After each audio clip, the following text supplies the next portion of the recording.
Hello guys, welcome muli sa Noah's Garage. So nandito tayo ngayon sa Mitsubishi Otis. Dito natin binili yung ating expander. Nakaschedule kasi siya sa PMS. Ngayon, hindi ko alam na ngayon din pala yung schedule ng kanyang aircon cleaning. Actually dapat yearly ito. Hindi ko alam bakit ngayon lang ginawa.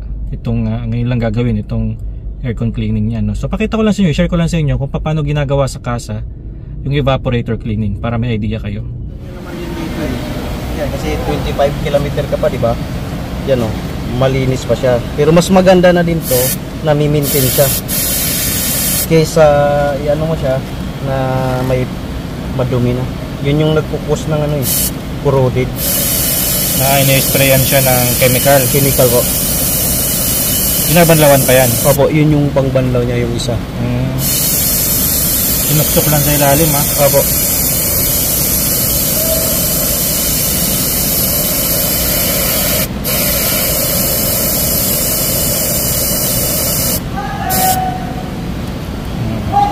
Nakikita rin siya dito siya sa machine.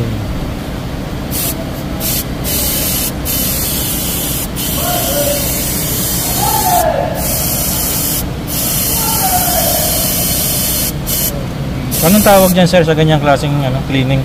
Ito po sir, evap cleaning, evaporator cleaning po. Evap lang, no? Opo.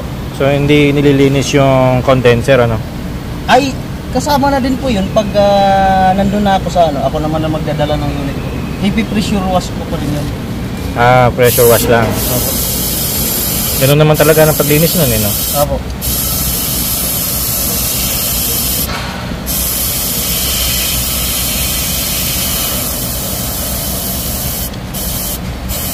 So, saan yung drain yan?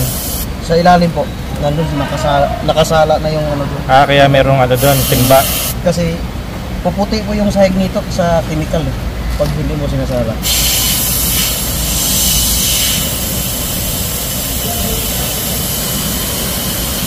At least safe yan, hindi mabubutas yan.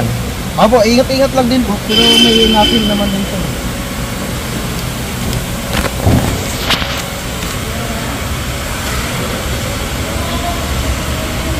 Bakit?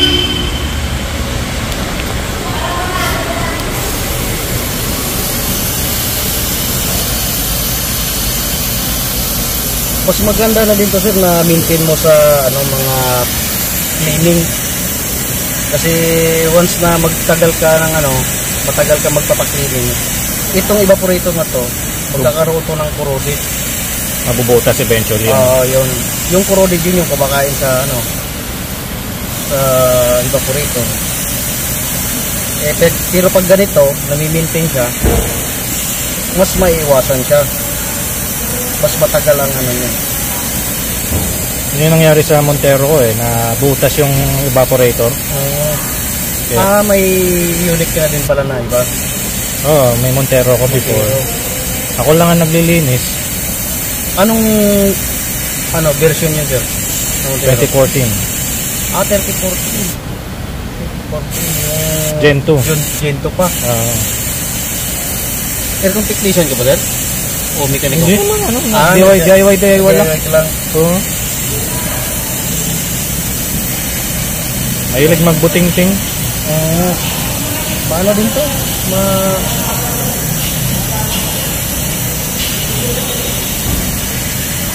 So pwede ko mamaya makita yung bucket mo, no? Apo. Sa ilalim, no?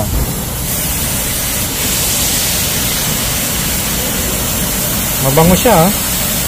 Maano to na chemical lalo niyang paputiin yung yung mga itim-itim na yan, tatanggalin na yan.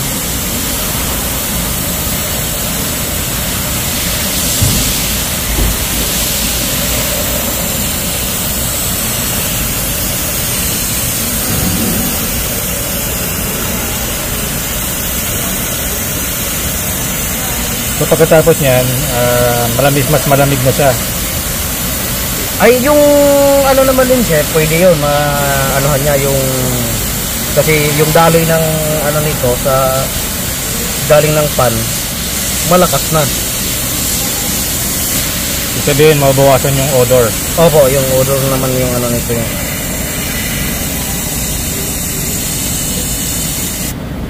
Masama ba sa evaporator yung Alin po? Gumagamit ng mga car freshener? Ay, opo sir, yung mga ano dapat dapat hindi namin na-advise na ginagamit. So walang freshener dapat?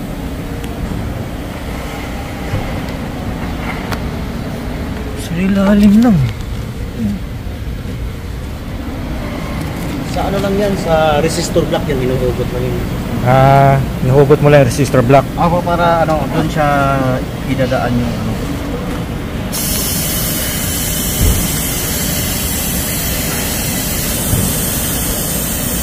Ibig sabihin may mga aircon shop na rin na gumagawa niyan. Meron na din po sir yung i-search mo yung si Nova Class dashboard. More on si Nova Class dashboard. Opo. Ito yung ginagawa ni Nova Class, kaya tinawag siya Nova Class kasi ganit machine ang ginagamit. Nakita ko na sa Facebook yun. Nova Class kaya. Pero before nila i-undergo ng ganito, chine-check mo na yung ano, yung aircon na ano mo, condition. Kasi yung iba hindi na ipoproceed ng ganito kasi sayang. Parang pumuti na nga, no? Puputi po talaga yan, sir. Block cleaning. Yung isang machine naman din namin yun, pang flashing yun. Yun yung ginagamit namin pag general na siya. Pero machine pa rin ang ginagamit.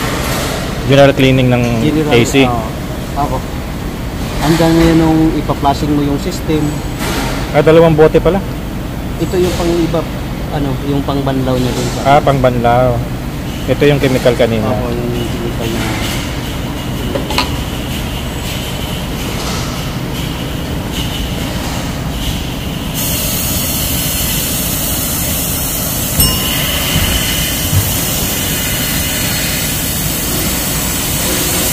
Yun, yung isa yun, kumindahan namin ano yan. Ano yan? Ito itong... yan pull down yan, backlash ganyan. Ganito mangyayari yan pag dahil. Bangga ba yan? Hindi. Pull down po talaga ng system. Anong system? System ng aircon. Ito? Opo, yan. Ganyan mangyayari dito. Expander din yun. Kaya pala binaklas yung bumper. Bumper, kasi nandyan yung condenser sa radiator. Baklas din yung bumper? Ay, yung condenser? Condenser, evaporator, yan. Dashboard, baklas yan. Okay. Ganyan ang kung sa sunod na ano ito na papaano sa aircon. Yan yung mas mahal, ano? Ayan, mas mahal yan kasi pull down dashboard na yan. Pero yung fan sa loob, yung sa likod, binabaklas din? Opo sir, lahat yan. Baklas din? Ito yung ceiling. Pull down yan. Kasi leaking kasi ang concern yan. Tapos may issue. Wala nang karga, wala nang lamig. Okay. Kaya pag sinabi nang wala nang lamig, ano na namin kung ano yung gagawin namin.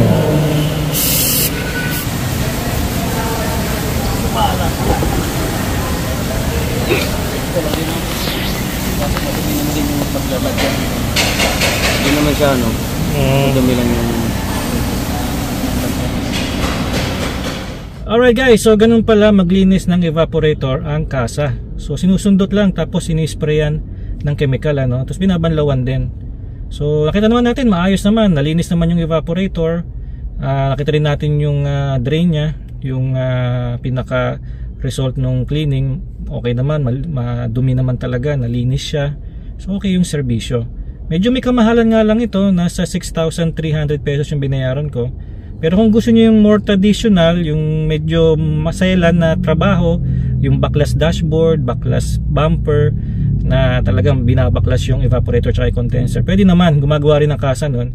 Medyo mamahalin nga lang yung serbisyo na yun. Sa labas, meron din gumagawa ng ganitong serbisyo sa labas, yung evaporator cleaning lang. Pero I suggest dito na lang kayo sa kasa magpagawa. Para hindi ma-void yung warranty niyo, sigurado pa kayo. Hindi ba? Kaya yung tawag dito sa kasa ay Aircon Cleaning Express. Pero basically it's an evaporator cleaning. Evaporator lang siya nakafocus.